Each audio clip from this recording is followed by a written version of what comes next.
No, I'm not gonna lie, when it comes to Metroid 2, The Return of Samus, I've never said anything good about this game. I've always said stuff like it's an old game, it's on outdated hardware, why on earth would I want to play this game when I can play stuff like Metroid Fusion, or Zero Mission, or Super, or any other Metroid game. But I want to review every single Metroid game based on release date, and Metroid 2 is the next game on this release date schedule, so that's the game we're reviewing today. Now the question is though, is this game really as bad as I say it is and many other people say it is? Is it actually low-key pretty fun and I'm just stupid because I think graphics mean everything back in the day? Or maybe it's somewhere in the middle. We'll be figuring this out, so with that being said, let's cue up that video and roll out that intro.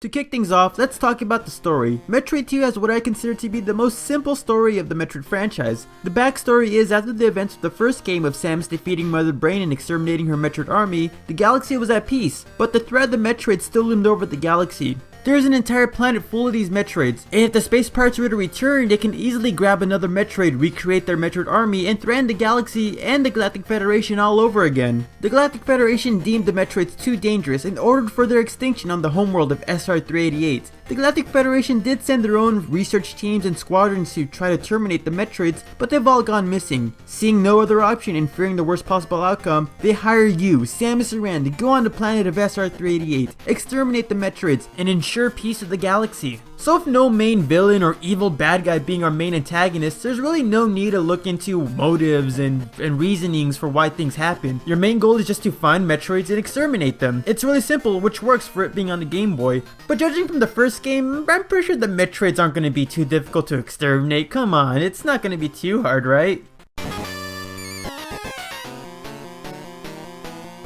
Oh my god, is that what the Metroids turn into? That's horrifying! And I suddenly don't feel safe anymore. Don't let this game's simplicity fool you. This game could ultimately be one of the most important stories out of the entire Metroid franchise, introducing us to elements like the Metroid Metamorphic Cycle, the entire planet of SR-388, another abandoned Chozo colony, and having this game set up a chain reaction that would affect games in the future, although we'll talk about those games when we get to them. For a pocket-sized adventure, this game does a lot of good things, expanding the lore and universe of the Metroid franchise, interconnecting it with the first game, while at the same time adding mystery and lore that can only excite players even more, which is honestly what any sequel needs to do. Now, a lot of people like to harp over Metroid's 2 visuals because it's on the Game Boy with limited hardware and simplistic visuals. A lot of people kinda don't give Metroid 2 the credit it deserves. Metroid 2 did a lot of huge improvements over Metroid 1's visuals. Environments look much more natural looking as opposed to the more grid-like blocky structures of Metroid 1, with actual slopes and rugged terrain that makes the caverns of SR-388 feel natural. And the Chozo structures throughout the game feel neglected and broken down, which fits the whole idea of this being an abandoned colony. A lot of sprites in this game are also really nicely detailed. I'm really shocked that a Game Boy game could really look like this. Samus' sprite is really detailed, and I'm so surprised this game didn't go for the chibi sprite style that a lot of Game Boy games tend to go for. And I love a lot of the little minor things this game also does. I love in the beginning of the game when you're on the surface of the planet, you see a nice empty sky, but that's easily overshadowed by the cavernous walls, which is something the first Metroid game couldn't do. And I also love how the Vario suit is no longer a pink palette swap. Since there's no color in this game, they had to resort to redesigning the Vario suit, and I think we can all agree the big bulky shoulder design of the Vario suit is much better than just a pink palette swap. The only real issue though really is just the lack of color, and I understand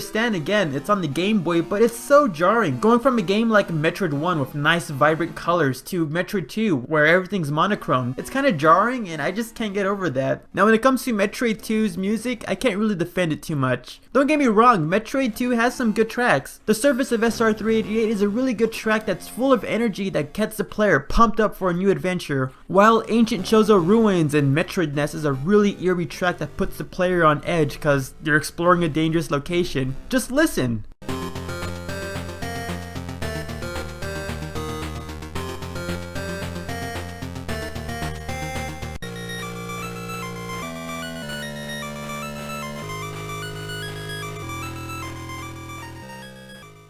They're really good tracks, but then you have music tracks like Cavern Theme Number 1, Cavern Theme Number 2, and Omega Metroid territory. I don't know what's up with these tracks. I guess the whole point of the cavern themes was to be more eerie and spooky. Oh, it's all quiet and still, but a couple of bleeps and boops to suggest that maybe you're being haunted or stalked by a dangerous creature you can't see, but it just doesn't come across that way. It's just random chip tunes. And the Omega Metroid territory is just weird to me. It feels like half the track is off tempo of the other half, and it just doesn't sound right. Here, take a look. I mean, listen.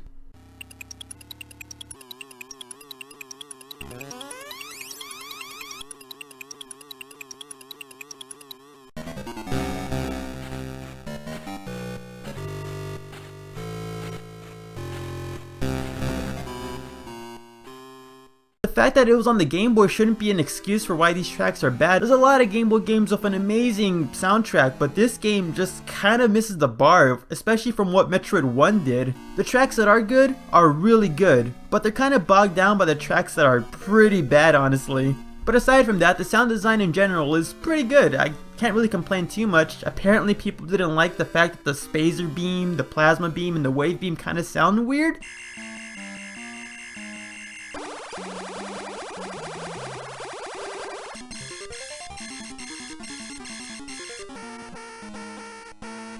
Yeah, the sound effects of the spacer beam might be a little bit harsh, but it's not like it's gonna pop your eardrum or anything like that. But I had never even noticed that until people brought it up in the live stream, so maybe that's just a personal issue. Now mechanically, this game does a lot right for it being a sequel. Not only does it capture the spirit of what made the first game really fun, exploring huge mazes and labyrinths, finding cool and unique upgrades, and fighting against crazy monsters and aliens, but it also improves all the flaws that the first game had. I really do love how most of the problems I had with the first game are non-existent with this game. Right off the bat, this game has save stations, meaning you can finally save your game without having to rely on passcodes and writing down words that you can mess up and lose your entire save file, making things a lot more accessible. This game has recharge stations, and I love how the recharge stations are spread out and hidden throughout the map, rewarding players to explore more so they can find a reliable place to unlimitedly heal their health and ammo, which is something that's much more efficient than grinding for one specific enemy for like a couple hours. And I love how this game starts you off with not only a cool upgrade, the Morph Ball, but giving you a full tank of health and 30 missiles to get the ball rolling in your adventure. Very early on in the first game, I expressed my feelings of frustration because it was so hard to get the ball rolling with the game. But with Metroid 2, you're pretty much well prepared. These improvements really make the game much more accessible and much more easy for new fans to get introduced to the series. And there's a couple of other minor changes I really do love, like you can crouch now. In the first game, it was annoying to deal with enemies that were ground level because you can't shoot at them. Now that's no longer a problem, so that's really cool. When it comes to upgrades, all the upgrades from the first game return in this game. Vario Suit, Screw Attack, Ice Beam, but they also added new upgrades that feel really natural in the Metroid universe. Spider Ball, the Space Jump, the Spacer Beam. These are really cool additions to the Metroid series. Now granted, the game is not perfect. For starters, we got the bosses. Sure, you face up against, what, 47 different Metroids, and that sounds like a huge number, facing against Alpha, Gamma, Zeta, Mega Metroids, each of them being harder than the last, but they're not that special really. They're around the same level as Kraid and Ridley from the first game. They're just basically damage sponges, but they don't spam a lot as projectiles, so that makes them a little bit better honestly. Although the game does compensate this by giving each Metroid a really unique arena to make their encounters much more diverse. I bet it's pretty hard to try to program like different battle patterns for like 47 different bosses, so putting Metroids in different arenas like a wide open arena, a more enclosed vertical space, they do spice things up based on different layouts, which I do appreciate. But aside from the bosses, just like the first game, there's no map in this game, and I mean it's 2019, at this point you can just get a high resolution map of the map on your phone and use that to navigate through SR388, but I understand the issues with some people having hard times trying to point specific locations and keeping track of inventory and all that sort of stuff through a phone. It's not as intuitive as it sounds, so I do understand the issue. But the real problem a lot of people have mechanically is just the layout of the game. Metroid 2 is much more linear compared to Metroid 1. With Metroid 1, you're allowed to explore basically wherever you wanted, as long as you had the skills to get there and knowledge of the game. But with Metroid 2, you're heavily restricted as a player. You're now allowed to just go to Area 3 whenever you want, or Area 5 whenever you want. You gotta complete Area 1 first, then go to Area 2, then complete Area 3, so on and so forth until you beat the game. Comparing it to other games in the series, it is really linear and it could hamper the experience for some people, but when you think about it, This game was on the Game Boy of all things. This console was designed for pick up and play playstyles. You can play this game on the bus ride to school, put it down for a couple hours and pick it up whenever you want and continue on your adventure. Having a map as confusing as Zebes from the first game would kinda hamper the gameplay experience, but having a game much more linear with much more bite-sized chunks of the map accessible at a time would make the game experience much more accessible for this kind of playstyle, and I think that was the intention for the most part. Besides, even though the gameplay might be linear, a lot of the map sections are surprisingly really fun to explore. Areas like the Chozo Ruins are pretty big and diverse to explore. They're about the same size as, I guess, maybe Brindstar. With different rooms and areas to navigate, you can explore each individual area at your own pace and have fun however you want. You can explore one area and focus only on Metroids first, and then get all the upgrades as you leave, or do the opposite, focus on only getting all the upgrades so you're well prepared to take on Metroids. It may be a little bit linear, but it still has that feeling of players being able to control their playstyle based on their skill set. So by the end of the game, you've explored the entire map, collected all the upgrades you can find, defeated every single Metroid, and ready to take on the last Metroid, the Queen Metroid. However, by the time you get to your lair, your Metroid radar spikes up, showing that the Queen Metroid was spawning more Metroids to face off, making this encounter much more difficult. However, the newly spawned Metroids haven't matured yet, so that means we got the return of the larval Metroids from the first game. Now these Metroids act exactly like how they did in the first game. You gotta freeze them and shoot them with a missile to take them down.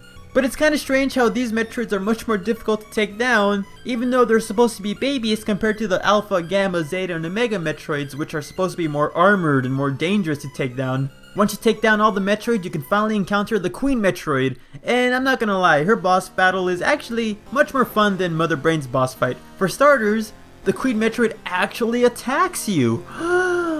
Either she tries to bite you with her huge jaw or tries to shoot a weird crystal projectile at you. Don't know exactly what it is. But once you understand her attack pattern, she becomes relatively, just make sure your aim is true, and after a little bit, she's down for the count. Meaning you've completed your mission, all the Metroids are dead, and the galaxy is finally at peace. Now to get out of this place.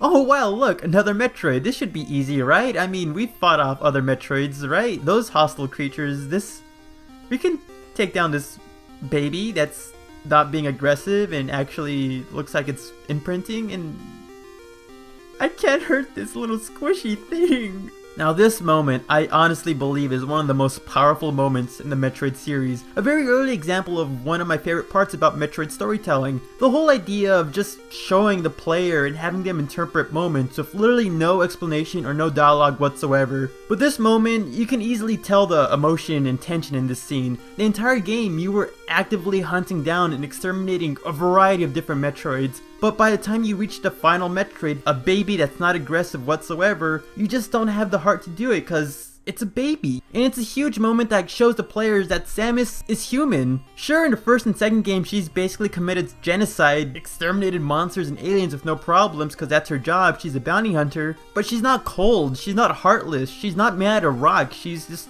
human. Which humanizes Samus a lot, honestly, and I really do love this moment. Everyone loves this moment. I don't know anyone who genuinely hates this scene. With the baby's help, all you gotta do now is just leave the cavern system, enter your gunship, leave the planet, and kick off the events of Super Metroid. Yeah!